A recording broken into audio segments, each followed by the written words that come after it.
Hi, I'm Barb Gemmell of Gemmell Training and Consulting and a facilitator in one of the ACI workshops. One of the topics that's frequently requested is the whole area of recruiting and retaining volunteers. This is one of the topics that we talk about in the ACI workshop. In the past, organizations would simply put out a call that they needed volunteers, and often they would be able to recruit the volunteers they needed. However, it's not always that easy today. We may put out the call, we won't get the number required, or we also won't find people that actually fit the jobs that we have. This means that we have to be more strategic when we put together our recruitment efforts. Successful recruitment requires planning, and I often say that I believe organizations need a people resource budget as much as they need a financial resource budget. This means that we need to be more strategic in our thinking, and that our effective recruitment should mean that we won't have a revolving door of new recruits. With an ever-growing number of organizations recruiting volunteers, prospective volunteers have many opportunities today. There's a lot of increased competition. One of the other things we also know is that volunteers and prospective volunteers tell us that they really don't have the same time available to volunteer today. And particularly in some of the more traditional roles, such as the same time, the same day, the same week, or those where they're going to take on a 3-year commitment for leadership. The other thing that they tell us is that they need and want flexibility. Being familiar with the changing volunteer landscape and getting a sense of what the volunteers' realities are is really important to find those win-win opportunities. In the Looking to the Future, Engaging Today and Tomorrow's Volunteers, which is the ACI workshop, we take time to take a look at the latest trends and statistics from national organizations such as Volunteer Canada on volunteering. Most of the workshop participants, after they've had a chance to look at these, often say that this is typical to the situations that they're finding in their own organizations. There is some exciting news for arts and cultural organizations in the latest stats. Stats Canada in 2013 and their recently released results indicate to us that arts and culture organizations had the highest increase in the last 10 years of some 23% compared to other organizations, which was only 7%. The other things they found out as well was that arts and culture volunteers actually contribute many more hours on average in a year than other organizations. It was a result of 120 hours per volunteer over a year's period. One of the other questions we always have to ask ourselves is whether we're ready to recruit. We need to really think about the work that we have available for volunteers. We have to ask ourselves whether we have opportunities that someone can take on a very small piece. A one-time opportunity, perhaps, where we have a beginning, an end, and a very specific result that we're working towards. We also have to think about whether or not we have opportunities for groups of people, families, or someone who just wants to volunteer for a friend.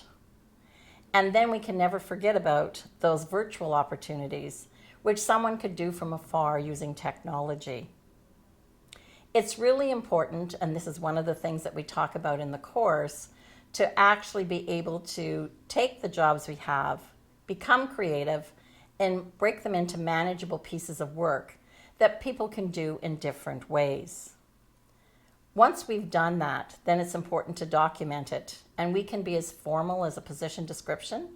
We can develop a terms of reference for a working group, or we can simply list the activities and tasks that we need for a special event. One of the things that we learn after we've done that whole task analysis is we need to also take some time when we're getting ready to recruit to think about who might be our ideal volunteer. We want to think about the kinds of skills, the characteristics that this person might have who would be really interested in this particular role. So in thinking about that, one of the things I thought we would do is just together we talk about a special events host. Now this would be someone who might actually help out at one of your events It might be someone who would assist with registration. They might do day-to-day event prep. They would definitely be engaged with the audience, the guests who are coming to your special event, helping them out, answer questions, etc. When we think about a person who would be interested in this, as well as someone who could do the job well, we would be looking for someone who is energized, who's organized, someone who enjoys being in a crowd and meeting new people, people of all backgrounds.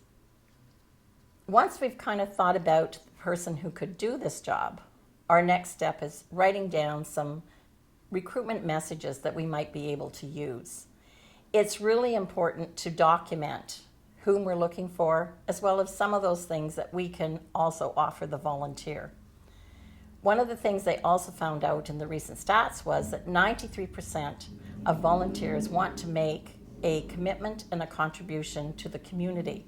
So one of the things that must go into our recruitment messages is the difference that a volunteer will make.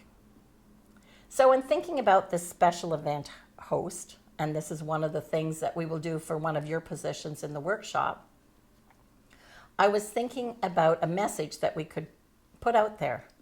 So one of the important things, once you've figured out who this ideal volunteer might be, is to think about writing an effective recruitment message. In this message, we want to look at not only those skills and characteristics, but we also want to look at the benefits for the volunteer. One of the things that the statistics have shown us is that 93% of volunteers want to make a contribution to their community. So what we have to figure out is how this volunteer can also make a difference. So for this position, a message might sound something like this: help create memories.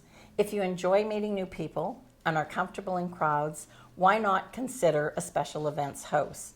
You will play a key role in ensuring that our special event is a success, and you will ensure people have a friendly, welcoming environment.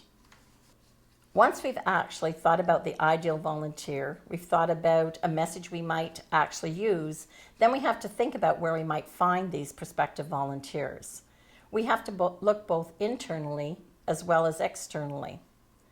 When you were thinking about this position, you might immediately have thought of a current volunteer who might enjoy this in addition to what they're also doing.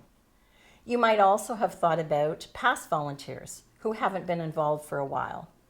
With both of these groups, the personal ask works best. However, we also have to think about how we can reach further than our current volunteer base.